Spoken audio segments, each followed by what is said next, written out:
From the New York Times, it's The Headlines. I'm Tracy Mumford. Today's Friday, July 11th. Here's what we're covering.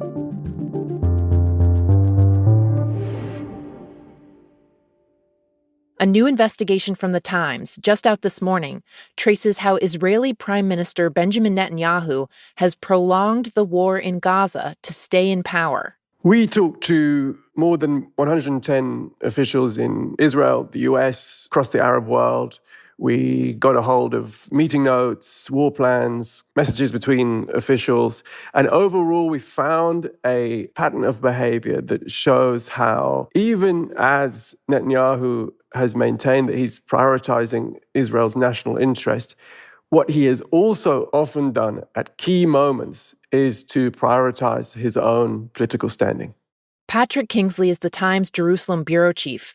He says after Hamas attacked Israel on October 7th, Netanyahu was incredibly vulnerable politically. The Times found he'd ignored repeated warnings that summer that Israel's enemies, including Hamas, might be planning an attack. It was damning information that could have turned the country against him. But Netanyahu moved to change the narrative. He blamed Israel's security chiefs instead. Patrick says that was the first hint of what Netanyahu was willing to do to preserve his position as the country's leader, and that effort has continued. Netanyahu has stayed in power by allying himself with Israel's far right. These are ministers and parties that want Israel to take the most aggressive stance possible to Hamas. Some of them want to push out all the Palestinians and see Israel take full control of the territory. At one crucial point last year, for example, Netanyahu had even agreed to a compromise that could have halted the war. But he folded, he reversed course following an explosive cabinet meeting in which a key far-right minister threatened to collapse Netanyahu's government. And that moment reflects calculations that we found he made repeatedly over the last year and a half, and which is still among the factors driving his decisions about what will happen in Gaza. Netanyahu's office has declined multiple requests for comment, but in a statement yesterday, the prime minister said the war had dragged on because of the complexity of the battlefield in Gaza and what he framed as the need to definitively defeat Hamas. You can find the full investigation at nytimes.com.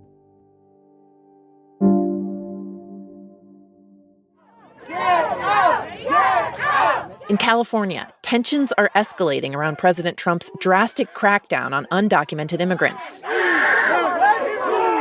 Yesterday, authorities carrying out an immigration raid on a cannabis farm near Camarillo fired tear gas as they clashed with protesters who blocked the road. They're literally taking someone and they're trying to, oh my God. And in San Francisco this week, demonstrators confronted masked agents outside a federal courthouse as they put a handcuffed detainee into an unmarked van. Wow, someone's hanging off the car. Oh my God. The van then drove off as a protester clung to the hood before dropping onto the street. The incidents marked the latest flare-ups between protesters and federal agents in California, which has become a key target in the administration's push to deport undocumented immigrants. Meanwhile, increasingly aggressive tactics by immigration agents around the country have been criticized by Democratic lawmakers, some of whom say they're especially concerned that the agents are concealing their identities. Authorities have frequently been covering their faces with masks and balaclavas as they carry out raids and make arrests. The Department of Homeland Security says they're trying to protect themselves from being doxxed and harassed. But critics say that without knowing officers' identities, it's impossible to hold anyone accountable. Some lawmakers are now looking to ban authorities from wearing face masks in most cases.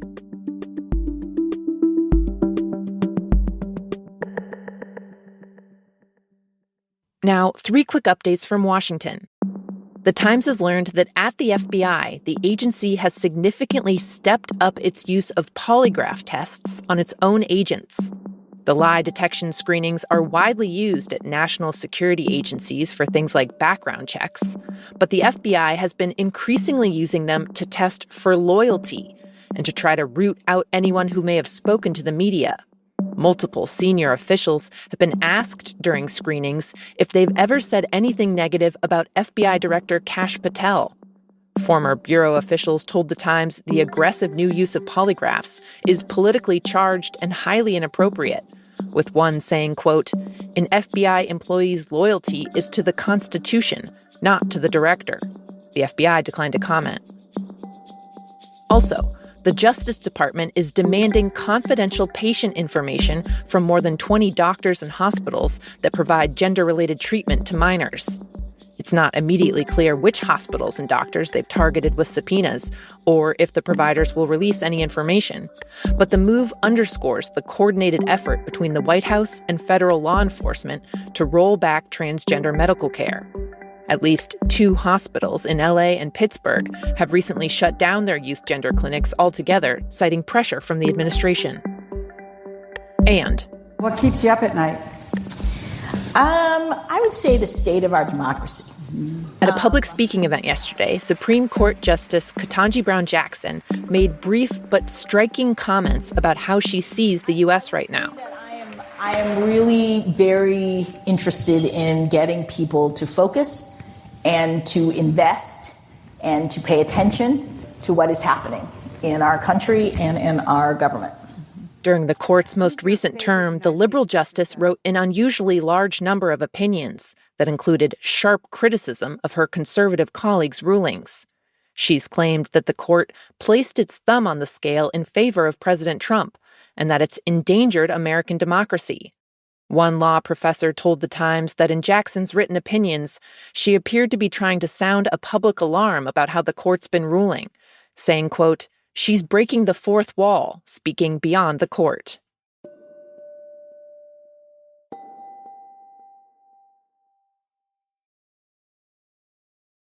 On Thursday, the computer chip giant Nvidia made Wall Street history. It became the first public company ever to be valued at $4 trillion. This is a real changing of the guard in the business landscape. Ever since 2011, one company and one company alone has dominated the top of the stock market, and that is Apple. But what we're seeing here with Nvidia is a transition to a new age of computing, and that is the age of AI. Trip Mickle covers Silicon Valley for The Times. He says the company has been able to pull off its meteoric rise because it controls more than 80% of the market for the chips that are the backbone of AI systems. What we've seen in recent months is a real conviction among investors that AI is here to stay and that it has the potential, like NVIDIA's CEO Jensen Huang has talked about for many years now, to bring forward an economic transformation that rivals the Industrial Revolution. And if that proves to be true, no one who is an investor in Wall Street wants to miss out on the opportunity to be a beneficiary of that.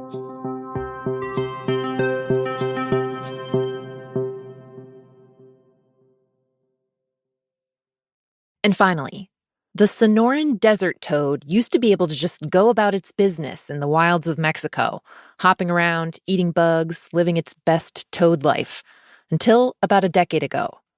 You all may not know about this, but there are actually psychoactive toads out there. Suddenly, the toad's superpower was headline news. A flood of coverage focused on the psychedelic compound that it secretes as a defense mechanism. Even though scientists had known about it since the 60s, it became a new obsession for people looking to get high. It was the most intensely profound experience I've ever had in my life, to just get shot up into the center of existence and merge with the creator. And it sounds nuts, right? False narratives sprung up about how toad medicine was an ancient indigenous practice in the Sonoran Desert, though there's no evidence to support that. Self-described shamans and New Age healers started selling the drug, offering ceremonies around it. Toad churches began popping up in California, Texas, Minnesota. People in Mexico began trapping the toads en masse, keeping them in buckets to sell to foreigners. It's gotten to the point that new research shows populations of the species are in steep decline. One expert in psychedelic research told The Times, quote, "In just over a decade, we've put this species at risk of extinction in the name of healing and expansion of consciousness." The same substance the toads secrete is also available in synthetic form. So some drug experts point out that those chasing a psychedelic high could just look elsewhere and leave the toads alone. Those are the headlines. But stick around, we've got the Friday news quiz for you after the credits. Today on The Daily, how Republicans' efforts to cut funding for PBS and NPR could hit stations in conservative parts of the country. That's next in the New York Times audio app, or you can listen wherever you get your podcasts. This show is made by Will Jarvis, Jessica Metzger, Jan Stewart, and me, Tracy Mumford. Original theme by Dan Powell. Special thanks to Isabella Anderson, Larissa Anderson, Jake Lucas, Zoe Murphy, Katie O'Brien, and Paula Schumann. Now for the quiz. We've got questions about a few stories the Times has covered this week. Can you answer them all? First up, at the White House on Tuesday. I just want to say we have a fantastic cabinet. Every one of them is a star in my book. And if they're not, I'll let you know about it. President Trump held a cabinet meeting surrounded by his top advisors. And during the meeting, he openly criticized another world leader. He's very nice all the time, but it turns out to be meaningless. Which world leader did Trump accuse of being dishonest? Give you a moment. Okay, the answer? Russian President Vladimir Putin.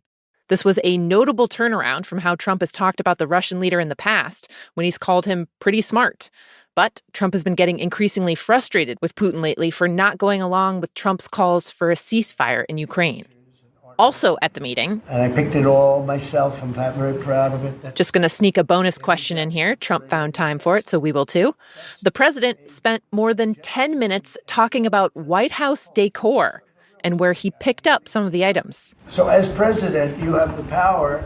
If I go into the State Department or Department of Commerce or Treasury, if I see anything that I like, I'm allowed to take it. What item did Trump brag about taking from Marco Rubio in the State Department? Okay, the answer? I see this gorgeous clock, grandfather clock. Trump said he nabbed a clock that he spotted when he was talking to Rubio and had that moved to the cabinet room instead. That's his contribution to the cabinet room. But it's, by the way, it's an incredible clock. And, Okay, next question. We have some very exciting news to announce that TSA will no longer require travelers to remove their shoes when they go through our security checkpoints. As of this week, everybody can keep their shoes on at the airport. And Secretary of Homeland Security Kristi Noem alluded to more changes to airport security that could be coming down the line as the department evaluates, quote, every rule. Some people are already wondering if the limit on liquids could be next. The 3.4-ounce rule has stymied a lot of people from getting different things through security and left some wondering what actually qualifies as a liquid. It got to the point where the TSA had to publicly weigh in substance by substance. So here's the question for you. True or false? According to the TSA, peanut butter is a liquid.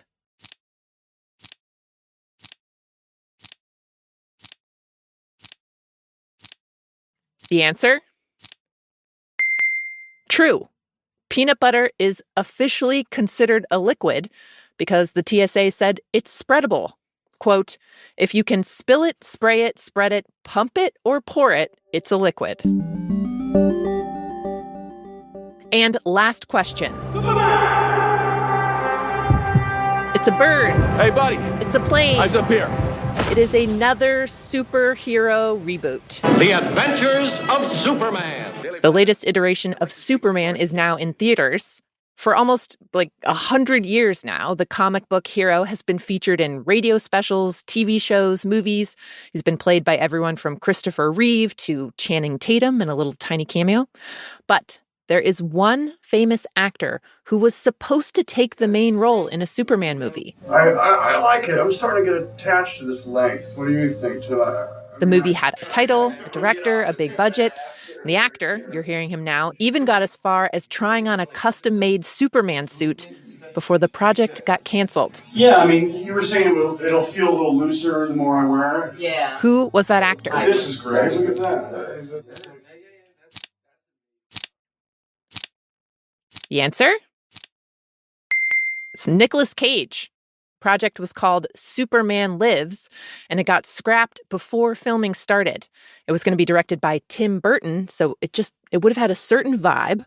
The new Superman is played by David Corenswet, who The Times once wrote has, quote, Arctic blue eyes and dimples deep enough to serve martinis in. So, cheers. All right, that is it for the news quiz. If you want to tell us how you did or what you think about the quiz, you can always email us at theheadlines@nytimes.com. The show will be back on Monday.